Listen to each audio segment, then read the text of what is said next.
Hello dear aspirants, આપ સર્વેનું અમારી YouTube channel game changing સાયકોલોજીમાં હાર્દિક સ્વાગત છે. આજના વિડીયોમાં આપણે પ્રોબેશન ઓફિસર, ચીફ ઓફિસર તેમજ અન્ય કેટલીક સરકારી પરીક્ષાઓ માટે સમાજશાસ્ત્ર એટલે કે સોશિયોલોજી સબ્જેક્ટ અગત્યનો છે અને સાથે સાથે જે વિદ્યાર્થીઓ બેચલર ઇન સોશિયોલોજી અને માસ્ટર ઇન સોશિયોલોજી સાથે સંકળાયેલા છે તો એમને માટે પણ આ સબ્જેક્ટ અગત્યનો છે અને એ અંતર્ગત આપણે સામાજિક સ્તરીયકરણની વિસ્તૃતમાં ચર્ચા કરી રહ્યા છે. તો અગાઉના વિડીયોઝ જો તમે જોયા ન હોય તો પ્લેલિસ્ટમાં જઈને વિડીયોઝ ચેક કરી લેશો.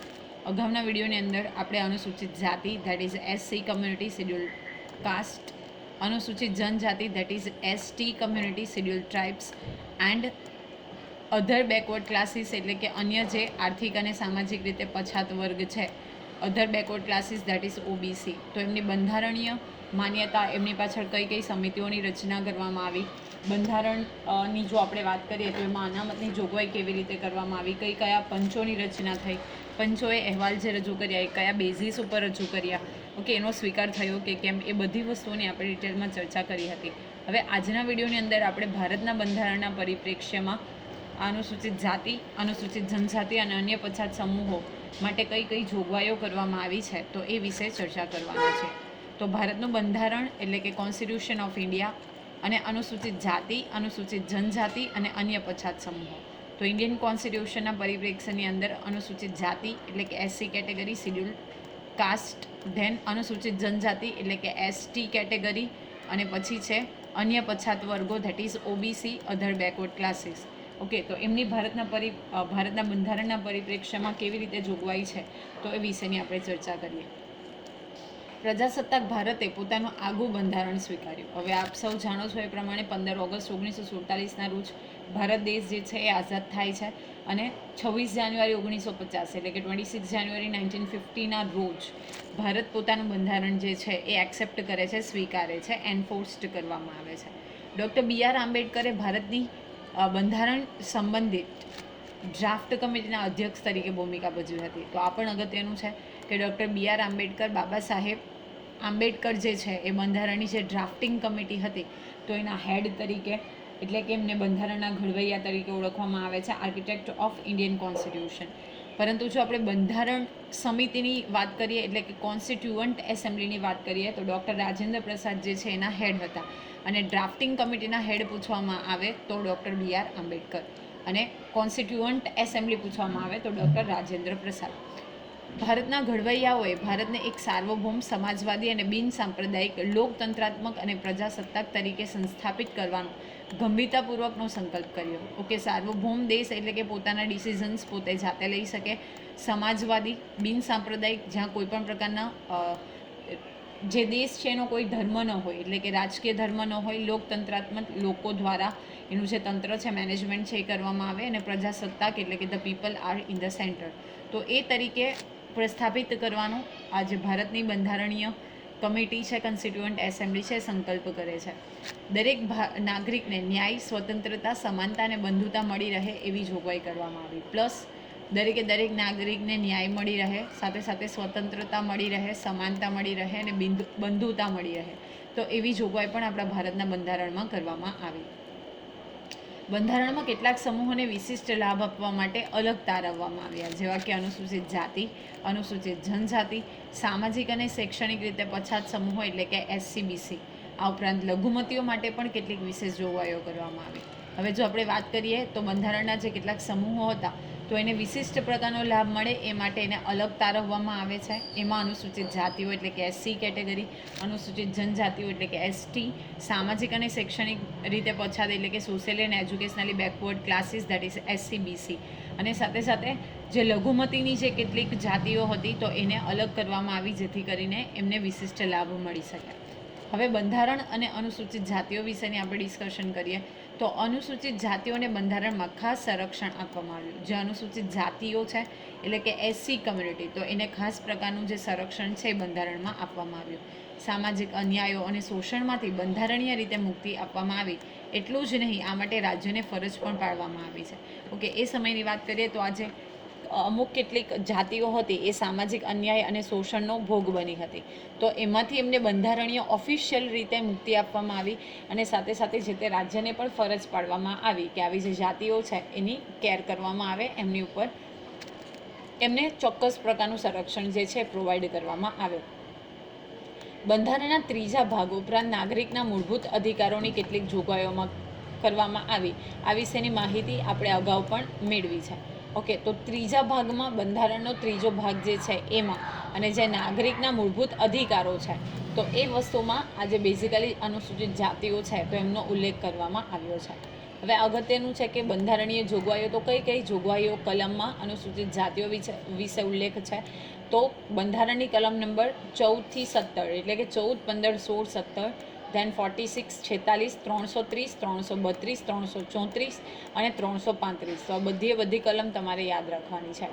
પહેલી છે કલમ નંબર 14 જેમાં કાયદાની સમક્ષ સમાનતા એટલે કે દરેક વ્યક્તિ જે છે એ કાયદાની નજરમાં સેમ રહેશે. ઓકે, કલમ નંબર 15 જે છે ધર્મ, જાતિ, જ્ઞાતિ, લિંગ અથવા જન્મસ્થાનને આધારે કારણે ભેદભાવનો નિષેધ કરે છે. ઓકે, જે તે ધર્મ માનો કે હિન્દુ, મુસ્લિમ, ક્રિશ્ચિયન તો એના આધારે કોઈ બાયસનેસ નહીં થઈ શકે. જાતિને આધારે, જ્ઞાતિ જે તે છે એટલે કે જે તે કાસ્ટ છે, લિંગ છે મેલ ફિમેલ અથવા તો જન્મ સ્થળ જે વ્યક્તિનો કોઈ પણ જગ્યાએ જન્મ થયો હોય તો એ જન્મસ્થળના આધારે કોઈ પણ પ્રકારનો ભેદભાવ કરી શકાશે નહીં એવું બંધારણની કલમ નંબર 15માં ઉલ્લેખ કરવામાં આવ્યો છે. કલમ નંબર 16ની વાત કરીએ તો જાહેર નોકરીઓ બાબતમાં તકની સમાનતા. જેટલી કોઈ જાહેર સનદી લેવલની જે કોઈ નોકરીઓ છે તો એ દરેક બાબતમાં એમને પણ જનરલ કેટેગરી એટલે કે જનરલ બીજા લોકોની જેમ એમને પણ સમાનતા આપવામાં આવશે. આ ખૂબ અગત્યનું છે. કલમ નંબર 17 વારંવાર પૂછાય છે. અસ્પૃશ્યતા નાબૂદી આપણે અગાઉ પણ જોયું હતું કે ત્યારે જે બેકવર્ડ ક્લાસીસ હતા તો એમણે સ્પેશિયલી જે પછાત જ્ઞાતિના લોકો હતા તો એમને કોઈ પણ પબ્લિક પ્લેસીસ ઉપર અલાઉડ કરવામાં આવતા ન હતા. ઓકે, એમને અનટચેબલ કાઉન્ટ કરવામાં આવતા હતા. તો અસ્પૃશ્યતા નાબૂદી એ ખાસ યાદ રાખવાનું છે કલમ નંબર 17. ધેન કલમ નંબર 46 એટલે કે 46માં અનુસૂચિત જાતિ, અનુસૂચિત જનજાતિઓ અને અન્ય નબળા વર્ગોના શૈક્ષણિક અને આર્થિક હિતોની અભિવૃદ્ધિ. ઓકે, જે SC, ST અને જે કેટલાક અન્ય નબળા વર્ગો છે તો એમને શૈક્ષણિક અને આર્થિક હિતોની અભિવૃદ્ધિ કરવી. શિક્ષણમાં પણ એમને અમુક પ્રકારનું રિઝર્વેશન મળે છે. ઓકે, અને સાથે સાથે આર્થિકની વાત કરીએ તો એમને સ્કોલરશિપ પણ પ્રોવાઈડ કરવામાં આવે છે. કલમ નંબર 330 લોકસભામાં અનુસૂચિત જાતિઓ અને અનુસૂચિત જનજાતિઓ માટે અનામતની બેઠકો. તો કલમ નંબર 330માં એવો ઉલ્લેખ કરવામાં આવ્યો છે કે લોકસભામાં જે આપણું લોઅર હાઉસ છે, ઓકે, નીચલું ગૃહ, એમાં અનુસૂચિત જાતિઓ એટલે કે ST અને અનુસૂચિત જનજાતિઓ એટલે કે SC માટે અનુસૂચિત જાતિઓ એટલે કે SC અને અનુસૂચિત જનજાતિઓ એટલે કે ST એમના માટે પણ ચોક્કસ અનામતની બેઠકો રાખવામાં આવી છે એટલે કે રિઝર્વ સીટ રાખવામાં આવી છે. કલમ નંબર 332 રાજ્યની વિધાનસભામાં અનુસૂચિત જાતિઓ અને અનુસૂચિત જનજાતિઓ માટે અનામતની બેઠકો રાખવામાં આવી છે. જો સૌથી પહેલાં તમારે યાદ રાખવાનું છે નીચેના ગૃહમાં એટલે કે લોઅર હાઉસમાં. તો લોઅર હાઉસની કલમ આવશે 330. તો લોઅરની નીચી કલમ એટલે કે 330. પછી આવશે વિધાનસભા એટલે કે અપર હાઉસ જે છે, લોઅર હાઉસ અને અપર હાઉસ. તો અપર હાઉસની અંદર બેઝિકલી 332ની કલમ છે જેમાં વિધાનસભામાં ST અને SC કમ્યુનિટી માટે રિઝર્વ સીટ્સ રાખવામાં આવી છે. ઓકે, કલમ નંબર 334 એટલે કે 334 એવું કહે છે કે રાજકીય અનામત બેઠકોનો 70 વર્ષ પછી અંત આવશે. ભારતનું બંધારણ બની જાય પછી એનો અમલ થાય પછી 70 વર્ષ પછી આ જે અનામત બેઠકો છે તો એનો અંત કરવો. અને કલમ નંબર 335 અનુસૂચિત જાતિઓ અને અનુસૂચિત જનજાતિઓના સેવાઓ અને જગ્યાઓ માટે હક અને દાવાઓ.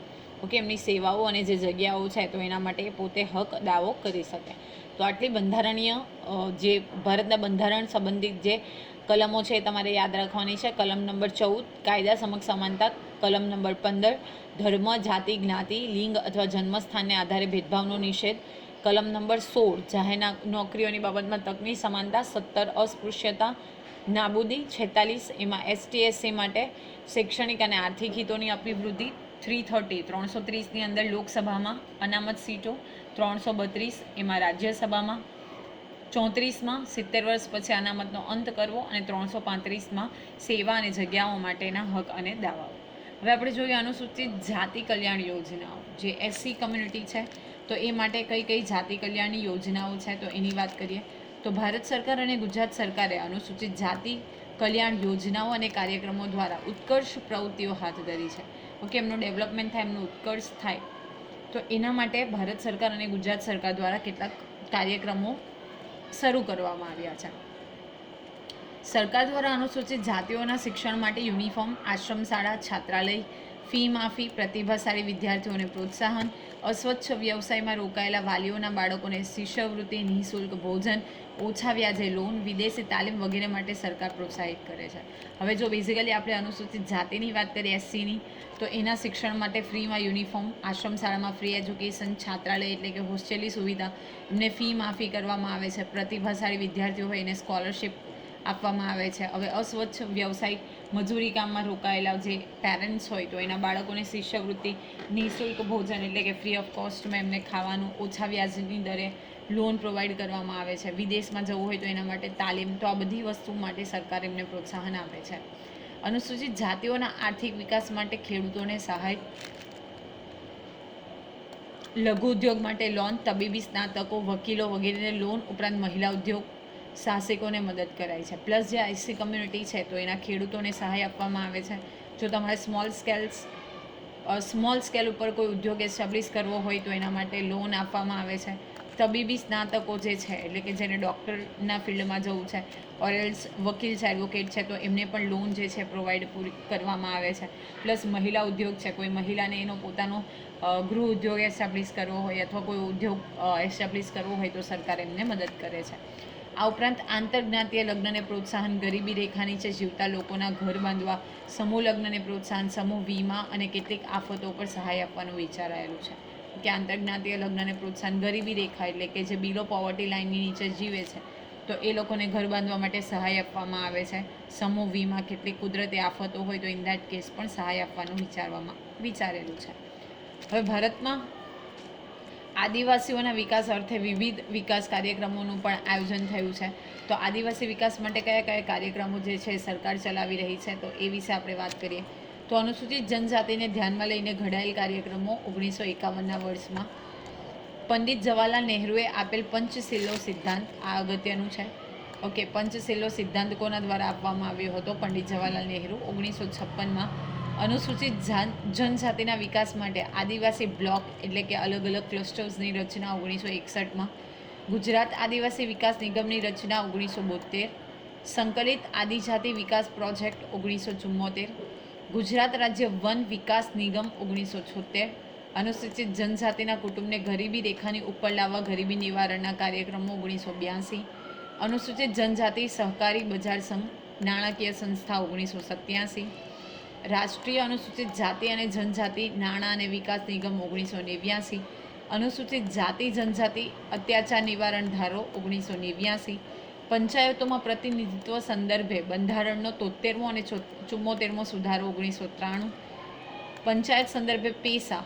ઓકે, કોઈકને પેસાનું ફૂલ ફોર્મ ખબર હોય તો તમે કમેન્ટ બોક્સમાં કમેન્ટ કરી શકો છો, એક્ઝામની દ્રષ્ટિએ અગત્યનું છે. પેસા એક્ટ, જેમાં પંચાયતી રાજની સંસ્થાઓને ગ્રામસભાને પાયાગત કક્ષાએ અનુસૂચિત જનજાતિના સહભાગી વિકાસને ટેકો આપવો 1996ના વર્ષમાં. ઓકે, તો આ કેટલાક કાર્યક્રમો છે જે આદિવાસી વિકાસ માટે ગુજરાત સરકાર અને ભારત સરકાર ચલાવે છે. પ્લસ અભિગમ બદલાવ કલ્યાણથી વિકાસ અને જનજાતિ સશક્તિકરણ 1997, new Gujarat pattern 98-99, ministry of tribal અફેર્સની સ્થાપના 1999 અને વનબંધુ કલ્યાણ યોજના 2007. તો એક આ વનબંધુ કલ્યાણ યોજના અગત્યની છે, પંચશીલો સિદ્ધાંત જે છે એ અગત્યનો છે, અને આ પેસા એક્ટ, આ 3 તમારે યાદ રાખવાની છે.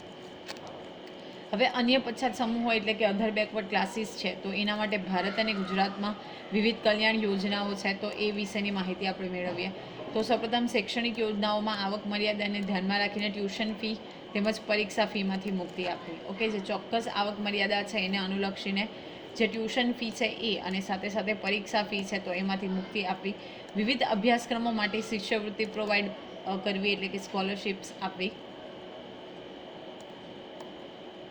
ગણવેશ સહાય યોજના એટલે કે યુનિફોર્મ પ્રોવાઈડ કરવો, ઓછા વ્યાજે લોન આપવી, વિદ્યાર્થી અને વિદ્યાર્થીનીઓ માટે સરકારી છાત્રાલય એટલે કે ગવર્મેન્ટ હોસ્ટેલ્સની સુવિધા પૂરી પાડવી, તેજસ્વી વિદ્યાર્થીઓને પ્રોત્સાહન આપવું થ્રુ ધ સ્કોલરશિપ. તો આ બધી વસ્તુઓ ઓબીસી કેટેગરી જે આપણે જોયું હતું ગઈકાલે એટલે કે અગાઉના વિડીયોમાં બક્ષી પંચ જે આવે છે, ઓકે, એમના દ્વારા જે ભલામણ કરવામાં આવી હતી તો એ જ્ઞાતિને આપવામાં આવે છે. હવે જોઈએ આપણે આર્થિક યોજનાઓ, તો માનવ ગરિમા યોજના હેઠળ કુટીર ઉદ્યોગો સહિત સ્વરોજગારી માટે નાણાકીય સહાય. તો યોજનાનું નામ છે માનવ ગરિમા યોજના. એ અંતર્ગત જે કુટીર ઉદ્યોગો એટલે કે કોટેજ ઇન્ડસ્ટ્રી છે, એમાં અગરબત્તી બનાવવું, ઓકે, ધેન આફ્ટર અથાણા, ખાખરા, પાપડ, તો લાઈક ધેટ, તો એના માટે નાણાકીય સહાય પૂરી પાડવામાં આવે છે. કાયદા અને તબીબી સ્નાતકોને પોતાનો સ્વતંત્ર વ્યવસાય શરૂ કરવા માટે વાર્ષિક 4% લોને દરે લોન આપવામાં આવે છે. ઓકે, કોઈ તબીબી સ્નાતક છે, ઓકે, એટલે કે ડૉક્ટર ફિલ્ડમાં ઓઇલ્સ કાયદા એટલે કે કોઈ એડવોકેટ છે, તો એનો પોતાનો વ્યવસાય શરૂ કરવા માટે વાર્ષિક 4% દરે એમને લોન આપવામાં આવે છે. શિક્ષણ વર્ગોને કમ્પ્યુટરની તાલીમ માટે માસિક સ્ટાઇપેન્ડ આપવાની યોજના, તો એમને સ્ટાઇપેન્ડ એટલે કે અમુક પ્રકારની ચોક્કસ ભથ્થું રકમ જે છે એ સરકાર આપે છે. આઈએએસ આઈપીએસની તાલીમ માટેના વર્ગો માટે સ્ટાઇપેન્ડ તેમજ પુસ્તકો ખરીદવા માટેની આર્થિક સહાય. ઓકે, કોઈકને કોમ્પિટિટિવ એક્ઝામમાં જો આઈએસ આઈપીએસ ઓફિસર બનવું હોય તો એ માટેના પણ ટ્યુશન ક્લાસીસ, એના તાલીમ વર્ગો, પુસ્તકો ખરીદવાની સહાય અને મંથલી જે સ્ટાઇપેન્ડ છે એ પણ ચૂકવવામાં આવે છે. હવે આપણે જોઈએ અનામત નીતિ એટલે કે જે રિઝર્વેશન પોલિસી છે એ. તો સમાજના નબળા વર્ગના સમૂહો તરીકે અનુસૂચિત જાતિ, અનુસૂચિત જનજાતિ અને અન્ય પછાત સમૂહો માટેના રક્ષણ અને વિકાસ માટે વિવિધ કલ્યાણ પ્રવૃત્તિઓ ઉપરાંત અનામતની જોગવાઈ કરવામાં આવી છે. ઓકે, જે એસટી, એસસી અને ઓબીસી કેટેગરી છે તો એમનું રક્ષણ થાય અને એમનો વિકાસ એટલે કે ડેવલપમેન્ટ થાય એ માટે વિવિધ પ્રવૃત્તિઓ તો કરવામાં આવે જ છે, સાથે સાથે અનામત એટલે કે રિઝર્વેશનની પણ જોગવાઈ કરવામાં આવી છે. અનામતની નીતિ સમાજના નબળા વર્ગોની તરફેણમાં રક્ષિત ભેદભાવની નીતિ છે. સામાજિક સમાનતા અને ન્યાયની સ્થાપના માટેનું કલ્યાણકારી પગલું છે. તો સમાજમાં સમતા રહે અને ન્યાય મળી રહે એ બાબતે બેઝિકલી અનામત એટલે કે આ રિઝર્વેશન પોલિસી છે એ સ્ટાર્ટ થઈ છે. આ ઉપરાંત વિવિધ સ્પર્ધાત્મક પરીક્ષાઓમાં અને સરકારી નોકરીઓમાં વય મર્યાદામાં છૂટછાટ પણ આપવામાં આવે છે. હવે કોઈ પણ સ્પર્ધાત્મક પરીક્ષા હોય અથવા તો સરકારી નોકરી મેળવવાની બાબત હોય તો એસટી, એસસી અને જે ઓબીસી એટલે કે અધર બેકવર્ડ ક્લાસીસ છે તો એમને વય મર્યાદામાં છૂટછાટ આપવામાં આવે.